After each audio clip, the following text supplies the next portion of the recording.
What is up, everyone? Thanks for joining us for another episode of the Game Cast. I am one of your hosts, Kenny, and with me is Tess. Hello, everybody. And today we have a special guest with us, Scott Derrickson, the acclaimed director for multiple films. If you've seen, Doctor Strange, Sinister, or the latest film, The Black Phone, he's done all that great stuff. And he's with us today to kind of, have a chat. How you doing today, Scott? I'm good. How are you doing? We're doing swell. Well, I'm doing swell. How are you doing, Tess? I didn't check with you first. My fat. My fault. How are you Don't doing? don't don't be answering for her now. Right? Yeah, Right. You don't know what I had to do to be here today, Kenny. No, that's I'm just kidding. Oh, we're all I right feel you. today. maybe We're she's all right. terrible. Like give her a chance. Well, Scott, if Yes. you only knew the half of it, I've been terrible for about a year now, but but But you we got are a new you here. got a new laptop today though, right? I got a new laptop, so I'm much better. I'm feeling so much more I don't know, whole now that I See? have There a you working go. I a knew working something laptop. good happened. I knew something good Something happened, good. And right? I don't have a migraine right now. Look at Solid. that. That is awesome. I get migraines. I'm very, very sympathetic. Oh, my Yeah. brother. I Yeah, it's a whole miserable club we're a part of. We are part of a miserable club. Oh, man. It's just not it's fair. rough. It's definitely rough. Well, with Yeah. that, because I typically we typically record on a Thursday, breaking the hmm fourth wall a little bit. We're recording on a Monday, so I usually ask how the week went, if you saw any, anything cool, if you read anything cool, and hmm so I didn't do anything this week, but this weekend I did see Barbarian, the Oh. horror film by I think it's Zach Krager, I believe this name No, is. no spoilers, man. I'm gonna go into that movie knowing nothing. Oh, Mm, no spoilers. I won't say anything other than I enjoyed it, and I think people okay. should go check it out. Um, and it does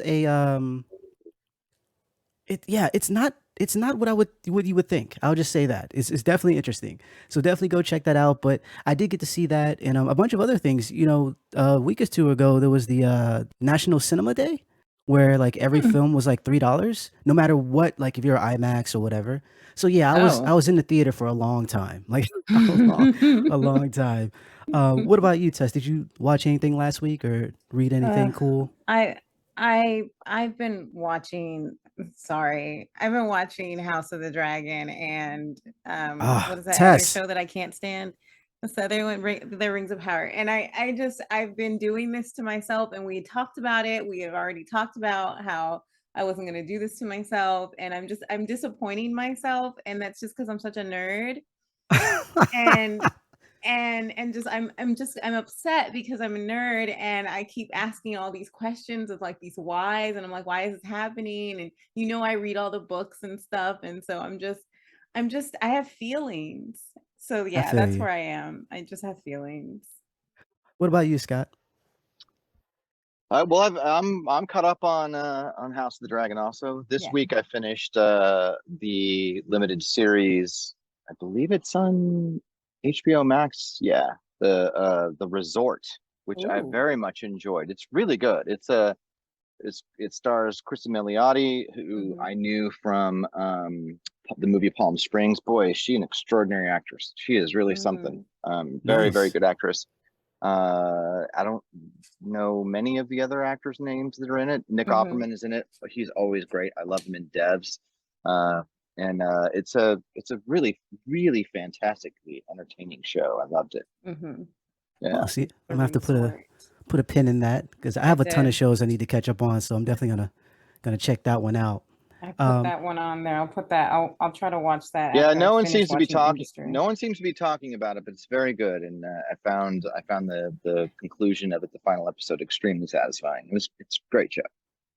awesome. All I'll right. have to check That's that on the out. list. I'm gonna have to check that out. I refuse to watch House of the Dragon. We Um, know. because of the because of Game of Thrones, but I do want to watch Rings of Power. I think that yeah, I think it might be cool. And despite all the discord that's going on right now, I think it might be cool. But beyond that, we want to, because that's basically our week a little bit there. Beyond that, though, we did want to talk with you, Scott, about a couple of things. But the first thing, I guess, is how are you feeling with as of right now, with the Black Phone being not only, critically acclaimed, but like a box office smash right now, it seems. That's got to be like a cool feeling, especially with it not being tied to like, any huge series or anything like that, like, what's usually taking over the box office. How are you feeling?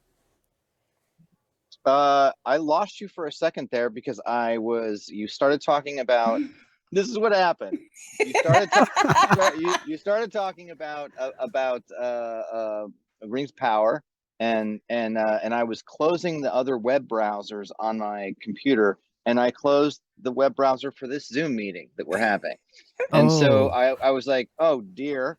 So I rebooted it and I came back and you were still talking. And I thought, oh my God, they're never gonna know. But then you asked me a question and I have no idea what it was.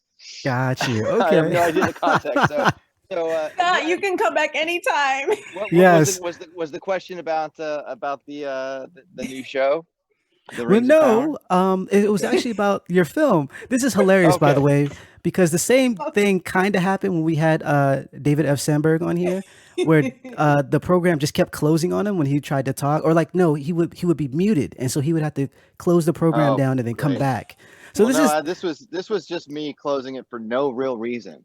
And but I'm back and I won't touch my computer again, so hopefully we'll be fine. no Yes, I'm worries. back. No, my question was dealing with the Black Phone being a critically acclaimed and a box office hit. I was saying how are you feeling with that, knowing that it's not tied to like a big franchise or anything like that, but it's still doing really well, in theater. Oh man, it's very satisfying, especially to come out in the summer and be competing with all these huge movies and to do so well. And the people have had real emotional responses to the movie, and Hmm. I think for me as a filmmaker, there's a lot of things that you can enjoy about a movie being released, and then oftentimes there's things that are terrible if it's not reviewed well or whatever. But the Right. most satisfying thing by far is when you just have the sense of, oh gosh, I put something out in the world, and the vast majority of people who paid their hard-earned money and got a babysitter and bought popcorn that cost $50, or at least it Hmm. feels like it cost $50. They got all so that they could watch a movie on a Friday or a Saturday night, and to know that the majority of people who did that got their money's worth. Hmm. That's the most satisfying thing for me as a filmmaker. That's the thing I think about when I'm making a movie, is that I'm making it for those people. I'm making it for everybody who pays their hard-earned money to go watch a movie in a theater. It's great. and Right. uh and so for that to happen and for it to be so well received, is it's great. It's wonderful. It's a great feeling. That's awesome. So Definitely. how did you actually get into filmmaking and even more specifically making horror films? Was writing and directing always a goal for you? I thought about it, as far back as I can remember. I mean, my Mhm. dad had a Super 8 camera in our home when I was a kid. I used to play with that, and when I was in middle school and high school, I started spending some of my own money, like allowance money, and I had a paper route. And I started Mhm. spending some of my own money to buy, film cartridges and shoot little movies and that sort of thing. And played with the home video camcorder as well. But I was always more interested in the Super 8 camera. Mhm. Um, Hmm. and then when I went to college as an undergrad, I was definitely planning on going into film even at that time. In fact, the moment that I really think I decided I wanted to be a filmmaker was when I saw, believe it or not, it was when I saw Top Gun. And I made a movie. I made a movie with Jerry Bruckheimer. I told him the story. I saw Top Gun at the Century 21 Theater in Denver, which I believe is long gone now. But it Mhm. was still in my memory maybe the best theater I've ever been in. It had a slightly curved screen, really big, big, big screen Mhm. for the Nice. number of seats in the theater, and incredible THX sound system Mhm. back in the day in the 80s when Top Gun came out. And I would have been in high school, I think. And I went with my friend. I had to drive all the way downtown to see the movie, and it's a past downtown, so it was on the opposite side of Denver. I lived on the north side, and I believe the Century 21 was on the south side. So we saw the movie, and I remember watching it and like hearing the jets coming from behind me, and and the sound design and the use of the discrete surround sound in that theater, and the way they mixed that picture was extraordinary. And it was the first time that during a movie I really started to think about, man, somebody got to make this. Like Yeah. Right. somebody got to do all this. They got to put all this together, and I just, that was kind of a recurring thought as I was having the experience of the movie. And I remember walking out into the parking lot. It was my friend Greg, and he said to me, he said, "So what'd you think?" And I said, "I think I know what I want to do for a living." Nice. And I still remember that. So I drove by myself. Well, actually I drove with a friend, but he just drove out with me, and then went back home. But I drove not knowing a single person in California. I drove from Denver to California when I was still 17, Oh, wow. um, to go to school, uh, and try to start studying cinema. But as an undergrad, I got very distracted by my own existential crisis. So I ended up doing a lot more philosophy and theology and religious studies, and trying to figure out my view of the world. I did a lot more of that for about 5 years before I then went to film school. You're finding Wow. yourself. Oh yeah, for sure. I mean, it was a really, really tough couple of years for me, those 4 or 5 years as an undergrad, but really seminal years for me. Yeah. I spent the vast majority of that time reading way too many books, and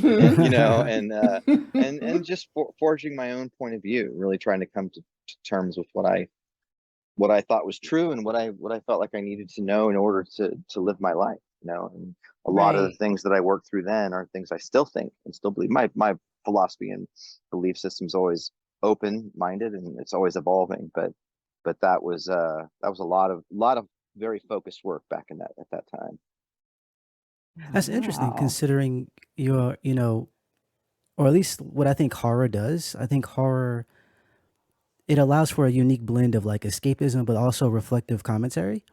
And it's one of the reasons I like horror. Um, is that like, are those aspects one of the reasons you kind of gravitated towards it?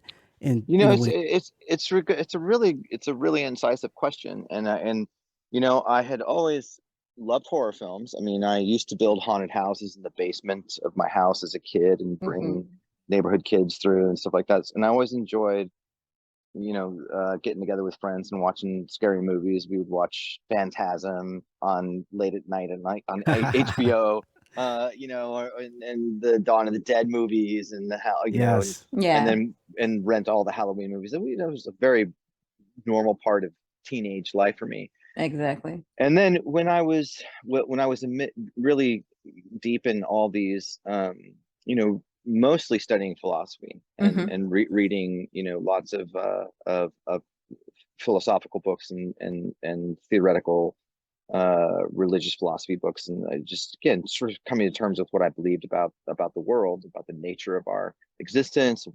How then shall we live, was the question. And Right. and during that time, I just wasn't watching a lot of movies. I was reading all the time. And then at the end of that period of time, I decided I was going to become a filmmaker, and I got into film school at USC. So I started my graduate work there, and at that time I had no intention of going into the horror genre in particular. And it was a very, serendipitous event that really made me um decide that was the genre I was going to gravitate toward. And I made a kind of horror-ish USC thesis film. And what happened was, at film school at that time, for some reason, people would sometimes people would read things, and they would sort of hand off a book that everybody would read, and they'd be like, "Oh, you got to read this, it's really great." And people did that with C.S. Lewis's The Screw Tape Letters. Uh-huh. And Oh. I had read a lot of C.S. Lewis while I was in college as an Hmm. undergrad, because he's one of the more astute sort of Orthodox Christian thinkers. But I read a lot of his Right. nonfiction stuff. I hadn't read any of his fiction. I tried to read the Chronicles of Narnia, got bored by them. I'm not a big fan of that series. I think I eventually finished them because I was offered one of the movies, and so I read all of them. And boy, that I'm not a fan of his fiction for the most part. He wrote a space trilogy that some people are crazy about. Didn't really love that either. Uh-huh. And I hadn't read the Screw Tape Letters, and so somebody in this is a USC film school. These are not like religious people, but they were like Right. it was a buddy of mine named Robert Stark. I still remember his good film school student name, and this guy gave me a copy of the book. He goes, "You got to read this." And I was like, "I've always wanted to read this." And when I read it, it is my favorite C.S. Lewis book, and I think it's probably the single most influential creative work on me as an artist, because it was, what it is it's a series of letters, fictional Hmm. letters that are written from one demon to another, an uncle to his nephew, an uncle who's a demon to his nephew demon, Hmm. basically saying, "Oh, you've been assigned a human being to really try to, to ruin, because that's the job of demons." And every letter, it's like 15 or 20 letters in the book, and every letter is an essay written during World War II by C.S. Lewis of, this is how you really, really, can I swear on this show? Is Of swearing okay? Yes. course. It's like, this is Yes. how you really fuck them up. This is it's not the obvious way. And so as I was reading it, first of all, it's just kind of a brilliant concept, and it's brilliant literature. Hmm. And but I was so amazed by how what I was reading was one of the most dense moralistic essay books I'd ever read. I mean, it was just, every paragraph was just dense with moral and spiritual ideology, and yet it never felt that way at all, because it was all inverted. It was all, everything that was moral in the book was actually immoral, and vice versa.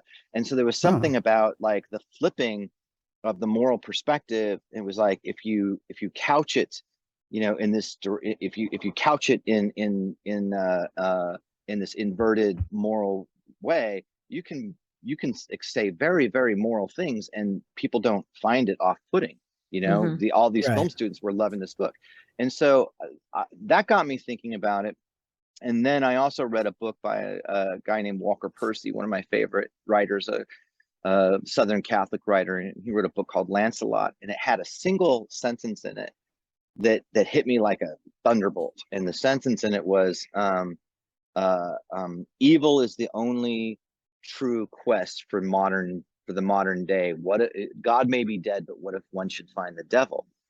And I read that, and I was like, God, there's Mm. something to this idea of like what you can do with issues that concern me, issues of philosophy, issues of morality, things that were really issues of even religion, I thought. And then I started watching, different horror films, Hmm. and the one that really sealed it for me was, which I hadn't seen, was while I was in film school, I saw Suspiria. And Oh yeah. when I first saw Suspiria, it was an absolute revelation to me, like just total revelation. I'd never seen anything like it, because here was a movie, and I still to this day think that the first 20 minutes of Suspiria is the finest work in horror cinema history. I don't think anything can top that opening, the opening 20 minutes from the beginning of the film until the first kill. And I was like, here's a slasher movie. It's a slasher movie. It's a slasher movie, and I Right. grew up with watching all the Friday the 13th movies and all the Halloween movies, and had seen the Nightmare on Elm Street films. And this was a traditional slasher movie, but it was high art, and it was so beautifully made. And clearly, this filmmaker was reaching for a pure cinema experience. And I and what hit me so hard was, there is room in the horror genre to push the art form forward in that genre. And I felt like I had seen enough horror cinema in my life that I knew that, there were serious filmmakers out there, but the greatest serious horror filmmakers out there, but the greatest horror films in American cinema had been made by great directors who weren't horror directors. They just did them as one-offs. You got, you've got, Kubrick's The Shining, Mhm. Right. and The Omen, made by the great Dick Donner, and these different horror films. So The Exorcist by William Friedkin, so many of the best horror films that I'd ever seen were not directed by, the typical John Carpenter, Wes Craven type directors. And so I Correct. thought, well, maybe I could get into the genre and try to do some more interesting things than what's being done, and sort of give the genre as much cinematic respect as I think that it deserves. That was my goal in going into it, and that's certainly been, and Suspiria just was such a perfect example of that to me. And that's been my goal working in the genre ever since, is to to service the genre well. People are paying to get scared, they're paying to have a good horror experience, Right. Right. to also give them great cinema, and I think that you can see the Argento influence is very clear in The Exorcism of Emily Rose, my first studio feature. And I loved that movie. yeah, and it's still my ambition in working in the genre is to make things that are both really good cinema art and high horror entertainment. That's Wow. so, like, there's a lot there that you said, and I wonder. Hmm. I'm going off a script a little bit. I wonder. No, I wanted you to actually, Kenny, because I know how much you love horror, and everything that you literally just said. Like, seriously, everything that you just said, I'm like, Kenny probably has like 10 years of commentary. So Right. please. So like, I want, like, because you said, the things that you were talking about in terms of what the films are trying to do and whatnot. How do you feel about?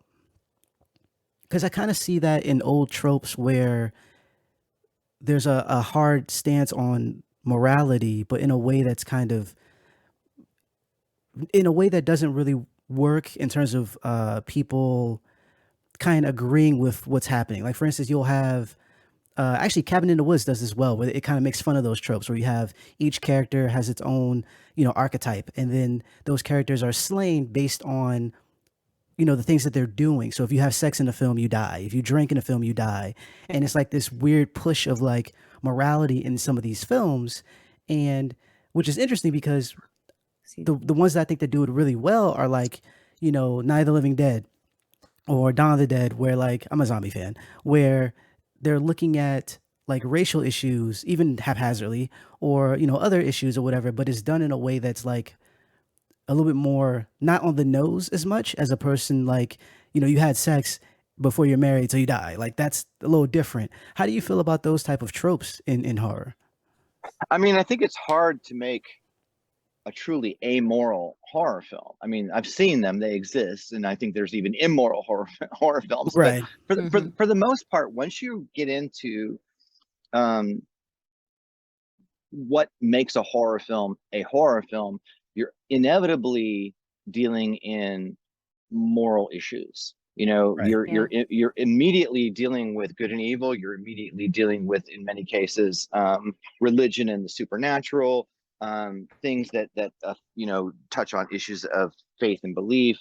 And even if you're talking about like Dawn of the Dead, not only does that touch heavily, and same with Night of the Living Dead. Not only do those films deal heavily and beautifully with racial issues, especially linked to their time, but also consumerism and Right. commercialism, and it's part of what makes it was just part of what made the genre really attractive to me, is that you can't really avoid a strong moral perspective when you're making a horror film, even if it's a straight slasher movie. It's not just a matter of it's very true though that in like the typical early Friday the 13th movies, you have sex, you die. It's one of the rules that they make fun of and screen. But I think Right. but I think that it's also the fact that those movies function by creating empathetic points of view for the viewer, in that you Hmm. empathize with the victim. That's why you get scared. And so Hmm. you're already, vilifying and determining evil, that this kind of behavior, this random killing is a horrendous thing. you know, and also the immorality of certain points of view and the immoral acceptance of certain ideologies come through as well. I think the sexism that's present in a lot of early horror films, including slasher films, is really interesting to look back on. You know, all of that is important. But I think that, you know, for me, the apex of it, probably the film that gets the closest to me to doing what the Screw Tape Letters did, which was a film that I think is a highly direct, moralistic essay in a lot of ways, dressed in an inverted point of view, so harrowing that you almost don't feel the moralizing qualities of the movie, is Seven.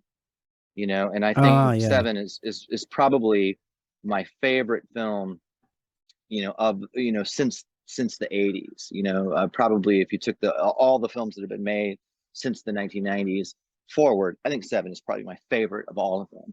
And it's just a masterpiece on every level. But a part of it is how it speaks to me in the weird, confusing, you know, inverted moral perspective of John Doe. In that, on, you know, what terrified me about that movie when I saw it, I mean, really made me scared, was as he was in the back of that car talking about his perspective and why he was doing what he was doing. I was like, my God, is he right? Is he right? They can't be right if he can't be right, you know. And boy, did that movie get me thinking about the seven deadly, how you see a seven deadly sin on every corner and don't even blink an eye. You don't even see it anymore. And I found myself really perplexed and sort of trapped in a cul-de-sac of thought about morality itself and those particular sins, you know, long after that movie had ended. Oh, yeah. That's a lot. No, Oh yeah. I just you know, it's the old philosophy student in me. I can talk about this stuff all day. Oh, and that's, by the way, that is our philosophy student in training, my dog Hermione. So don't mind her. Nice. She gets excited when I get excited. But no, I just appreciate your answer. I appreciate how far in depth you went, and that's probably why, again, you can come back anytime, because we like to talk.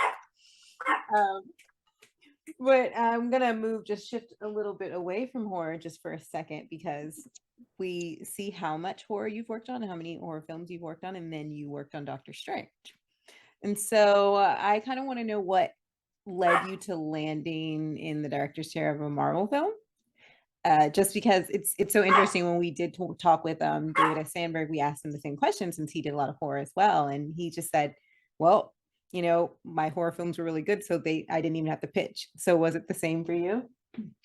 Oh no, I had to pitch. I had to work hard to get that job. Yeah. I had to work really hard to get that job. But I was determined. I was really determined to get it. I had been approached by Marvel a few times since the early days, you know, after they had made the first Iron Man, and I think they had made the Incredible Hulk, or were making the Incredible Hulk. I was called in to meet with them about Thor, about the original Thor. This is way back in the day, and you know, I think Kevin had been interested in my work from the beginning, and you know, he's just, you know, he's got an incredible eye for talent, and historically has been very good at matching talent to material. And so I went and met with them, and I remember leaving there with a gigantic binder of Thor comics. And I grew up reading, you know, Doctor Strange and the Fantastic Four, and on the DC side, I read a lot of Aquaman. Oh, nice. You know, I was really kind of particular in that I would pick you know, specific comic characters, and then I would just read everything that belonged to those characters, and I just never read any Thor. And so I went home and did a big binge read, and I was just like, I don't know how to do this. I don't have any idea, you know. And it was just very clearly not a good match for me. You know, how do you? And I actually, you know, I know that the original Thor isn't, you know, ranked high on on people's lists for when they rank all the MCU movies. But I really think that Kenneth Branagh, was an inspired choice for that, because boy, that movie just should have been ridiculous, and Yeah. they brought in a guy who had the operatic theatricality and respect for that kind of historical storytelling, to tell something that you took really seriously, and I think it worked very well. So I don't know if I met with them any other point along the way, but I got a call from my agent and saying Marvel's going to make Doctor Strange one of their next movies. They called about you. Are you interested? And I was like, oh my God. I Nice. remember telling her I'm the right guy to make Doctor Strange. Like I just had an immediate reaction to that of like, I understand that character. I understand what was great about the comics. And in both, I think it was, for me, it was the visual ambition, the sort of occultic way that it played with the dark side, and just the lonely austerity of Doctor Strange himself, and this guy who was always in a kind of moral crisis and always struggling with himself. These were the things that I loved about that character, and that have stayed with me. So yeah, I went after that job hard. Nice. That's awesome. So are you, I mean, I know you're saying that you read, a ton of comics and everything. Was being a comic book fan, were you always, outside of Thor and I guess, Doctor Strange, were you always interested in, pursuing comic books at all? Outside of like, the films you were doing originally, like, were you always like, I'm going to do a comic book movie one day, whether it's Batman or whatever, like, I want to do something along this, fantasy realm of superheroes. Was this something that you always wanted to do? Well, Or this was no, like, I mean, I was already, starting my career was already moving when Marvel was really starting up, and so my career was growing alongside the spreading of the comic book, popularity. And I'd seen the Tim Burton Batman movies and loved them, but never thought that was something I would do. Yeah, I really enjoyed them, and I appreciated what they were, and was pretty mind blown, like everybody else, at the batting average that I was seeing from Marvel. But I honestly, I never thought that would be something I would do. I never thought it would be something for me. And so it wasn't any particular desire to make a comic book movie or to work on a movie of that scale. It was specifically Doctor Strange. It was specifically that comic and that oh, character that I gravitated toward. I don't, you know I have I'm still limited in the number of comics that I've read and the characters that I know, but that was the one that I knew I was really right for. And so far, if I look at the entire at the entire history of Marvel and DC Comics, I don't think there's another one that I would step up and fight to do. I don't think there's another one I would feel right for. It's also the fantastical, the grounded fantastical quality of Doctor Strange, and the spirituality of Doctor Strange. These are all things that spoke to me as a kid, but just stayed with me. And then in revisiting them, I was like, man, this is my thing. It just felt like such a good fit. It was a good fit. I'm commenting. It was a yeah. good fit. I love Doctor Strange. Kenny knows how much I love that movie. I thought it was brilliant. I thought everything about that movie was brilliant. I don't care what anybody says. No, I love that movie. And I think the thing I'm the most proud of is that, I made a $200 million comic book movie about spirituality. That's Yeah. ultimately what that movie is. It's about one man overcoming himself through spiritual growth and enlightenment. And very proud of that, aspect of it. And the fact that I think it's, I'm tooting my own horn here, but I still think it's as good as any comic book movie when it comes to visual effects and introducing new visual language to the genre. Can I It had a ask how Matrix effect. It definitely did. I want to ask how you felt about Doctor Strange in What If? I because of him the devolving into the person that he becomes in What If you did see it. I just want to know how you felt about that. I never saw the finished version. When I was working on Doctor Strange, they were, those kind of animations take a long time Right. to complete. And I think we were still in prep. I don't even think we were in post when I Oh saw wow. the first rough um animation of it, that was just drawings, Hmm. no color, no nothing, and it was just a drawing and a rough soundtrack for the story, and I thought it was fantastic. I thought it was really great. But I did not watch any of the What If shows. I haven't seen them. I'd like to, they're just things I haven't gotten around to. But I did see the whole story, so I knew what it was, and that's the reason why they let me see it. I was just like, oh, if you're doing something else with Uh-huh. Doctor Strange, it's going to be coming out. I need to see it. No, I was in post for sure. Yeah. Okay. Oh my gosh, what am I thinking? No, I wasn't.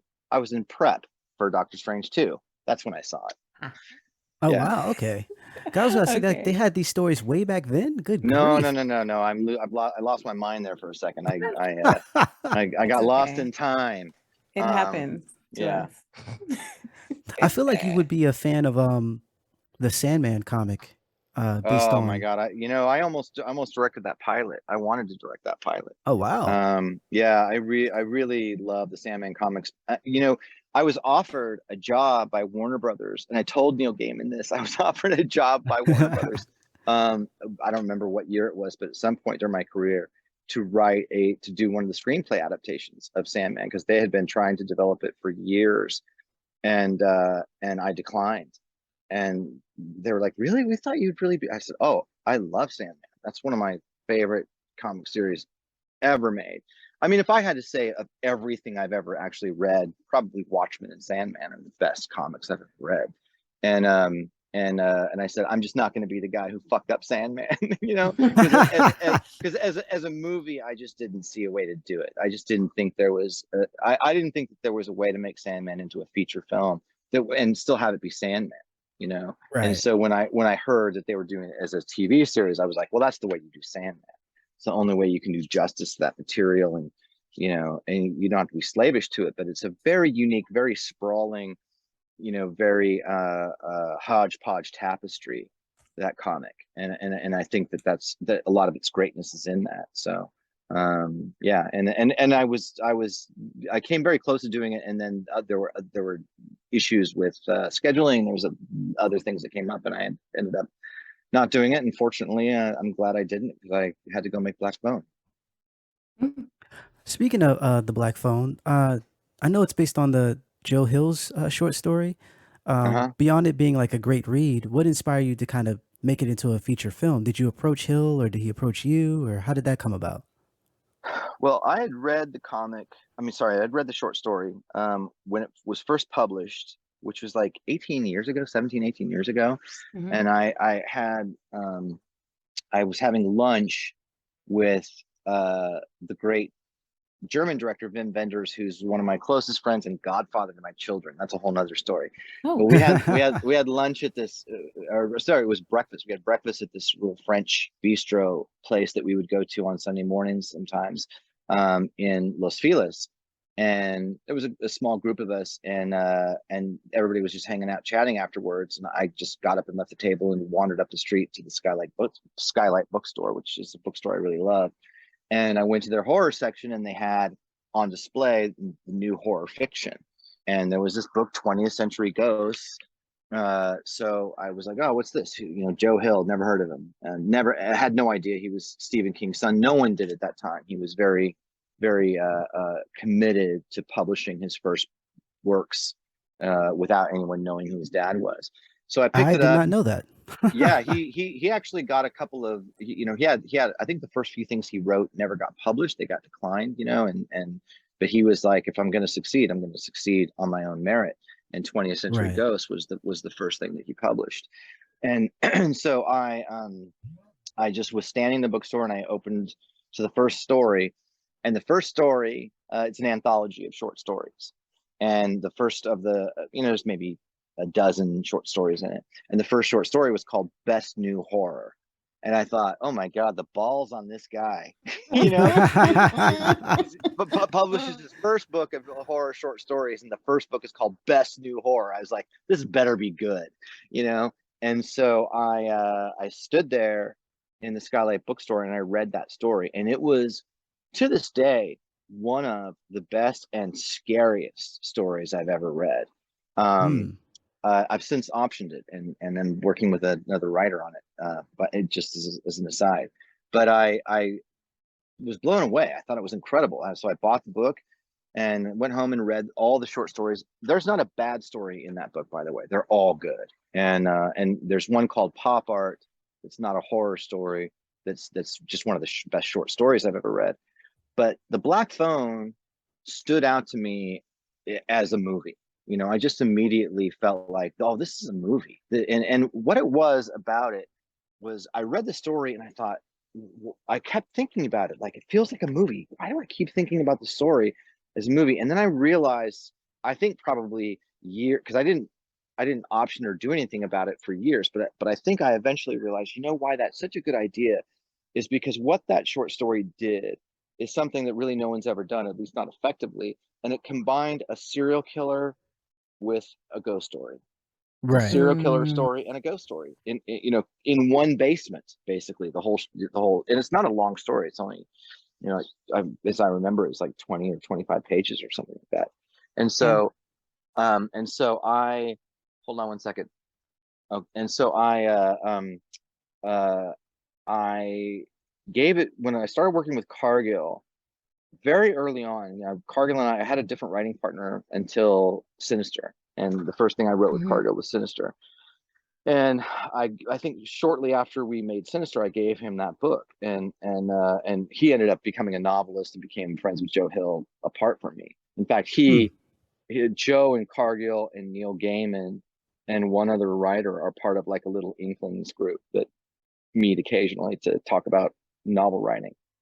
Oh, And nice. but I gave him the book and he read it and he was like, it's a movie, but it's the second act of a movie, is what Cargill's read on it was. Mhm. So we were always trying to think of, you know, what is there a way to do this as a film? You know, what, because it needed some real obvious expansion.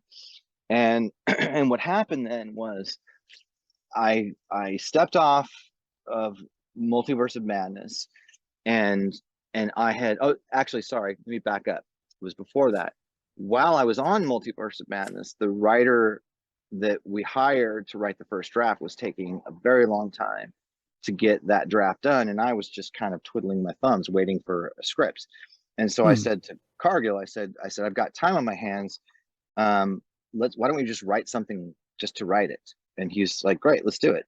And I had been in therapy for 3 years at that point, Mhm. dealing mostly with my childhood trauma. You know, grew up in a Mhm. really violent neighborhood, and there was a lot of violence, just a lot of violence in my childhood.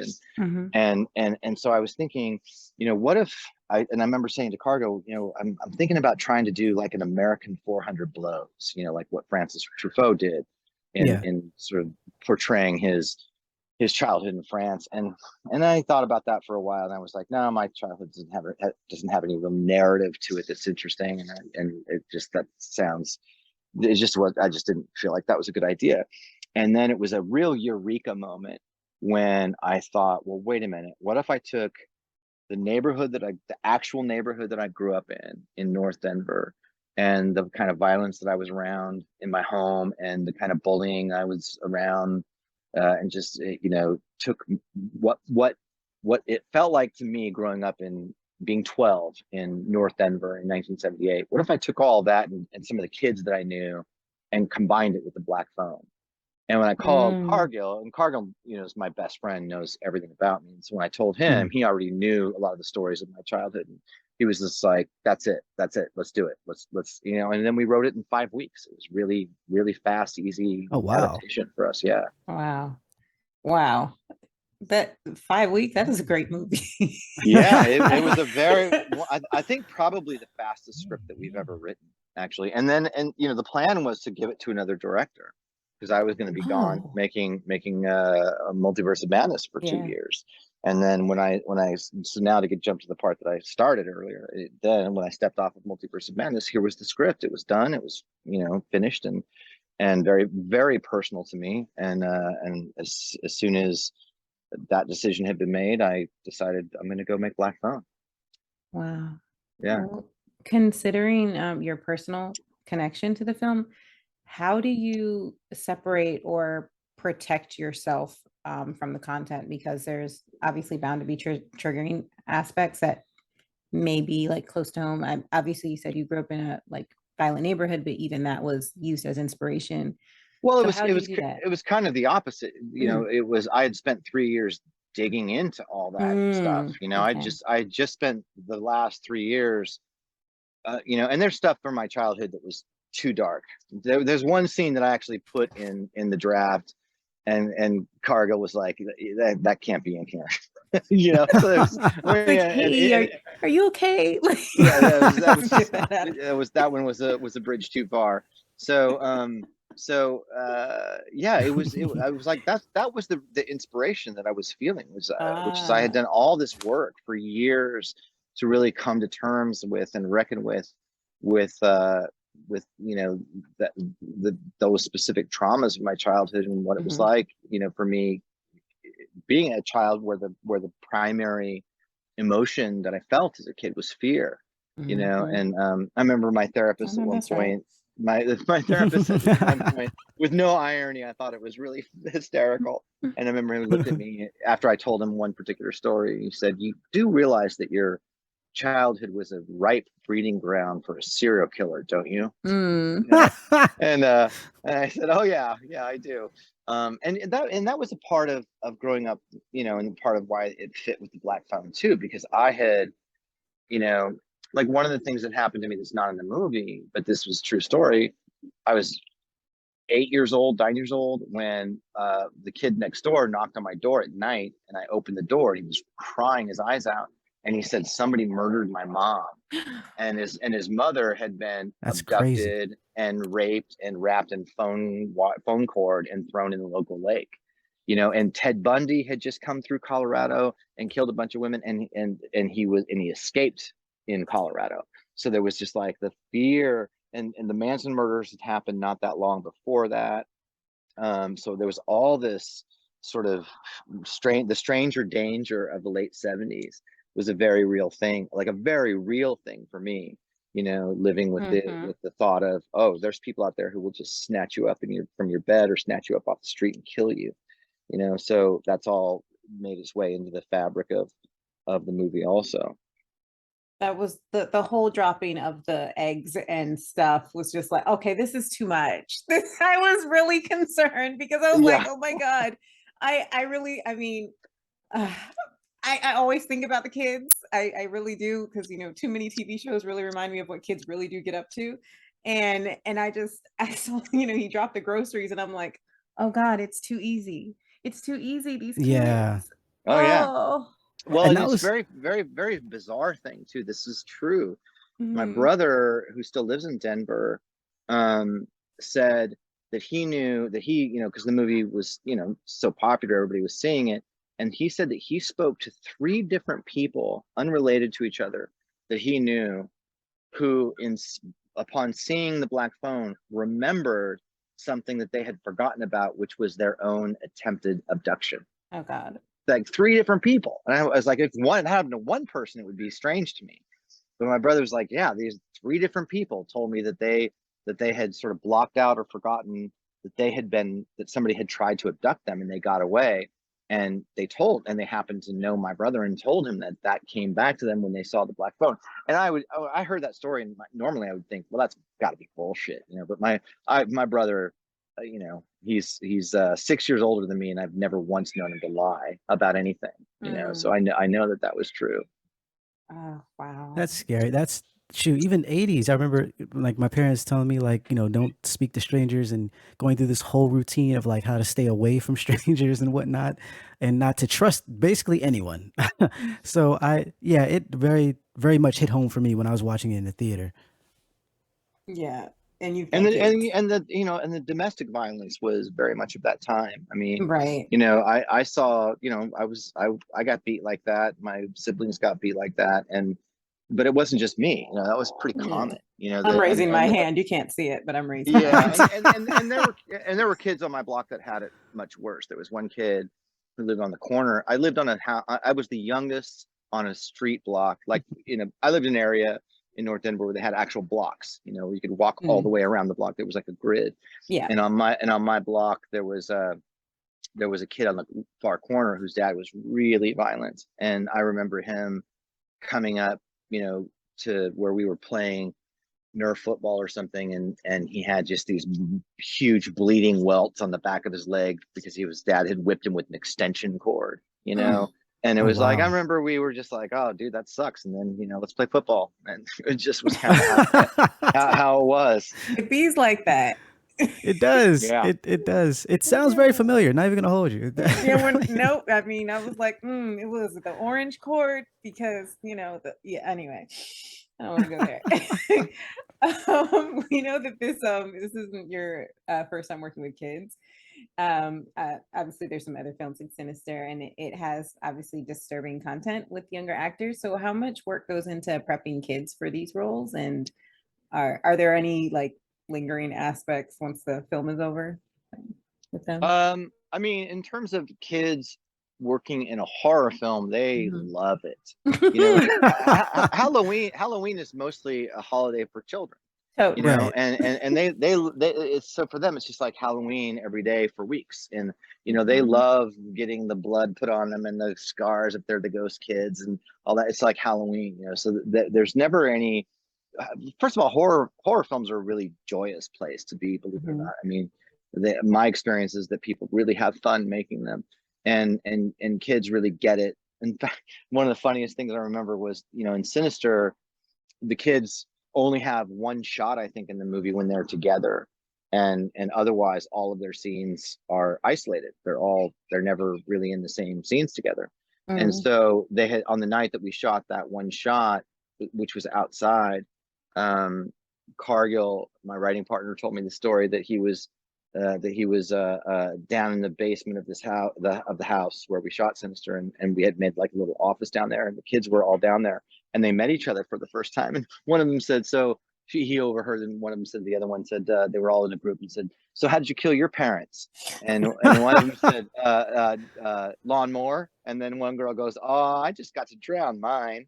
It's like, so it's a little different when you're talking about a scene like Madeline McGraw's scene when she gets whipped, and has to cry and all that. Yeah, I first of all, any kid that I put into a horror film, I think this would be true of any film that I would ever direct. The casting process for me involves casting the parents, and I've had kids that I was leaning toward casting until I met their parents, and just felt like this kid does not have a secure enough home system to be subjected to the world of Hollywood, especially if the film is a big success and they get lots of attention. That's so I have to, every kid I've ever cast, I feel like they've got a good protective home environment and good parents, and I like the parents with me in Video Village when I shoot with them, all of that kind of stuff. But that scene, I just talk to them mostly like adults. I find that kids, especially if they're good actors, are very emotionally intelligent, and they don't have trouble understanding you when you talk about emotional intentions and the purpose of a scene, and understanding in any given moment why they're responding or why they should be feeling certain things, and the youngest actress I ever worked with was the first person to cast Lulu Wilson, who went on to become the girl in Ouija 2, and then in Mike Flanagan's great Haunting of Hill House. She's had a huge career. She was 6 when I cast her, and I just remember kneeling down with her and saying to her, and I've spoken to her, not just in the last couple of years, and we talked about this. She really remembers this, and I said, I'm going to tell you the only thing you ever really need to know about acting. And I said, if I tell this to you and you really understand it, you're going to be a great actress. And she said, okay. And I said, okay, here it comes. Are you ready? And she's like, I'm ready. And I said, acting is not pretending. And I remember her just like looking at me and kind of slowly nodding. I said, it's not pretending. You have to really feel it. You have to feel what you're doing. It's not pretending. It's being there really in that moment as that person. And she was like, I understand. And she was, gifted actress.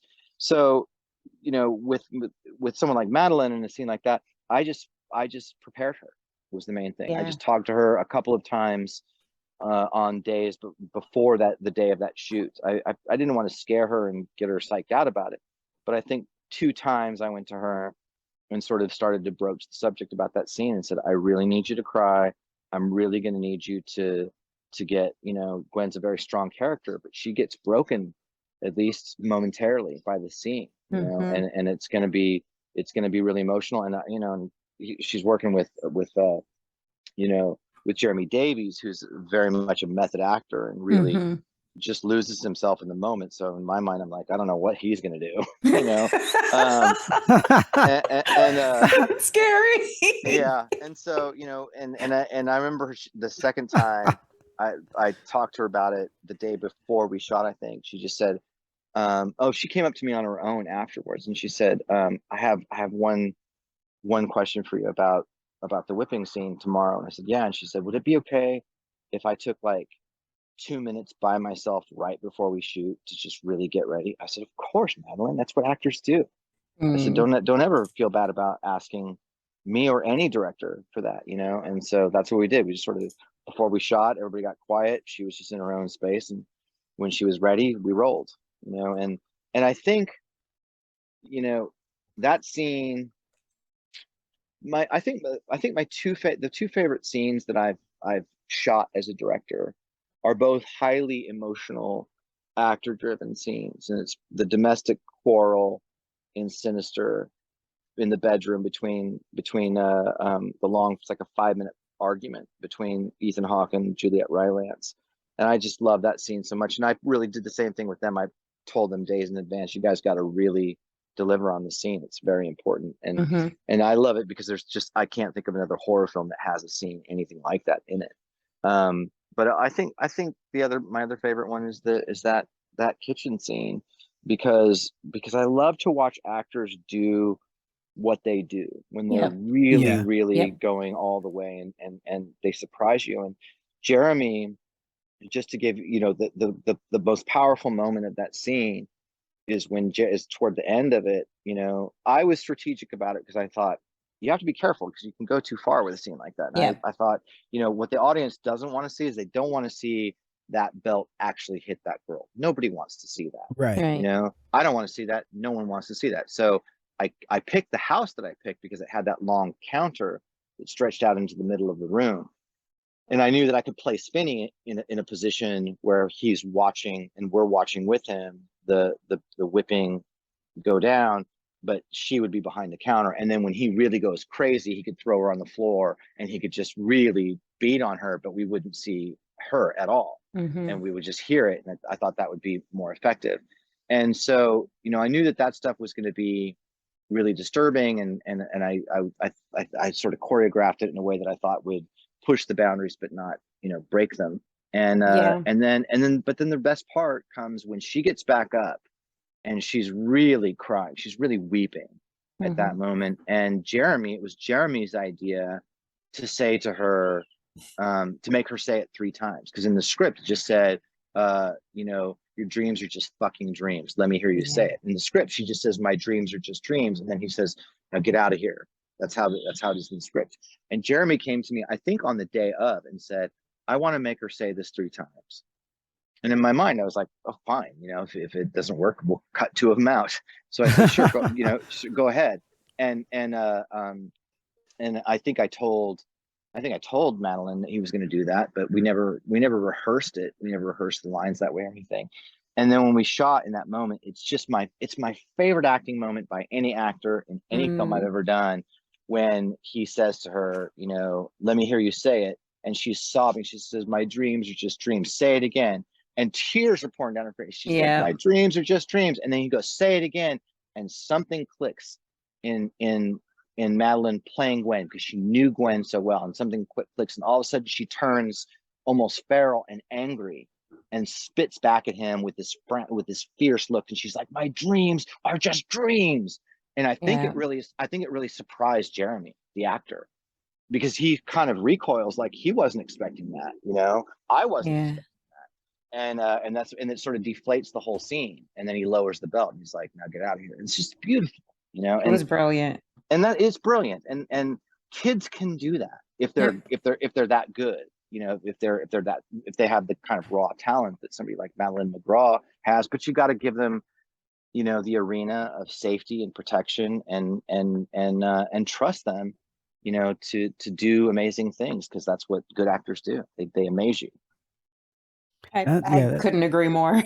That scene was, all of that was awesome. And what you were saying about the part where she's on the floor and you know, you can't see what's happening is very Alfred Hitchcock, you know, Psycho, when you don't actually see, you know, the stabbing, you just kind of hear, and so your mind puts everything together and it actually makes it worse in a sense. It makes it more effective, but it also gives you, you know, it gives you, it forces you to sort of stay with it, you know, in ways that you can't. I think once you start seeing it, there's a part of your brain that just kind of checks out. You're like, okay, well. And there's a great story that I remember reading about Reservoir Dogs, and how, if I remember the story correctly, Tarantino shot a close-up of the police officer's ear being cut off by Michael Madsen. And I believe that they tested it with and without that shot. And there was one where he cut it off and it was a close up, and the audience, you know, watched him cut the ear off, and they didn't really react. And the other take was when he starts to cut on his ear and the camera pans up to the ceiling and you hear him screaming. And then when it pans back down or tilts back down, you know, the ear has been removed. And when they test screened that, as the camera, you know, tilts away and you just hear him screaming, several people walked out. It was so much more, because it was too much. It was you know, it was so much more effective. So yeah, it's always more effective if you can put things in the audience's mind, over putting it, you know, in front of their eyes. Yep. That's the way the brain works. And you know, it's true. Nothing is scarier than our imaginations. You got that right. Oh my goodness. Okay. So this is our fun question. We're gonna get into the fun round. So let's do it. What would you do if you weren't a director or a screenwriter? Do you have any hobbies that you could imagine doing as a different career? Yeah, I would be a full-time college film history professor. I teach film history when I can. I teach a course on Kurosawa, where I have my students watch all 30 of his films, and nice. And we do deep studies in all of his work. And I teach a course on the history of European cinema, which is probably my first love. I love classic European cinema. Cinema Paradiso. That is awesome. Yeah, but I especially you know, going back to the French New Wave and Italian neorealism and some of those great European film history movements that you know, spawned some of the greatest cinema in the world. I love that stuff. All right, nice. So this next one will be our last question. No, wait, I have my lightning round. Because we're coming up on an hour. I know, so I don't want to hold you. Won't be long. All right, go ahead. Okay. Do I need to give faster answers? This is the lightning round, so it's fast. Okay, I'm gonna answer quick. And it's only like 5 questions because I did, you know. Anyway, I cut some out. Okay, lightning round. Okay, ready? Yeah. Favorite horror film? Period. Suspiria. Wonderful. All right. Favorite Marvel movie? Guardians of the Galaxy. Nice. Nice. Okay. Favorite villain of all time? John Doe in 7. Okay, that's a nice one. Favorite Targaryen? Oh, I mean, oh God, I always call her Khaleesi. What's her Danny. Yeah, I always blank her Targaryen name, but yes, her. The obvious answer. A favorite fictional universe. Ooh, that's a great one. Favorite fictional universe? Do you mean imaginative, like genre, like fantastical, or just fictional of any kind? Any fictional universe of any kind. It could be like the what's it called? What's like the Dune universe, or it could be, That would my answer would be the white Anglo Protestant universe of John Updike's Rabbit Quartet. Rabbit Quartet. Okay, now there are four novels that really capture the white American male over 4 decades. There's 4 books, 4 novels. He wrote each of them 10 years apart, kind of autobiographical, I think. And both the third and the fourth one won the Pulitzer Prize. Oh, nice. Okay, I need to get in on that one then. And I have what adaptation would you die to create? Oh, snap. Ooh, Paradise Lost. Oh, wow. Ooh. That's a good one. That was my last one, but then I also just threw in what's your favorite anime if you watch it, because we didn't go there. Oh, Cowboy Bebop. Yes. Okay, you're coming back. You're Awesome. That was great. That's my lightning round. That was great. That is awesome. I don't even care about my last question. That rocks. All right. So yeah, again, thanks for hanging out with us. We appreciate your time. I know you guys are busy doing all sorts of creative things. So, whenever someone says yes to come on the show, we really, really appreciate it. Hey, my pleasure. It was a lot of fun, man. Definitely. Thank you. So everybody who's checking out the podcast, if you're listening on whatever you're listening on, whether it's iTunes or Google Podcasts or whatever the case, feel free to subscribe and, add us to your RSS feed. If you're listening on YouTube, please subscribe and hit that notification bell so you're up on all the new content that's coming. We have a lot of, special guests that are going to be coming on. We have a lot of topics that we cover. So definitely hit those buttons so you know what's going on. All right. All the buttons. Thanks for joining with us another time, guys. We always appreciate you. Just remember everything that I always say every week. I can't remember what I always say every week, but be kind, wash your hands, wash your faces, wash your butts, wear your masks, # don't be a dick. That's it. See you next time, guys. Bye-bye.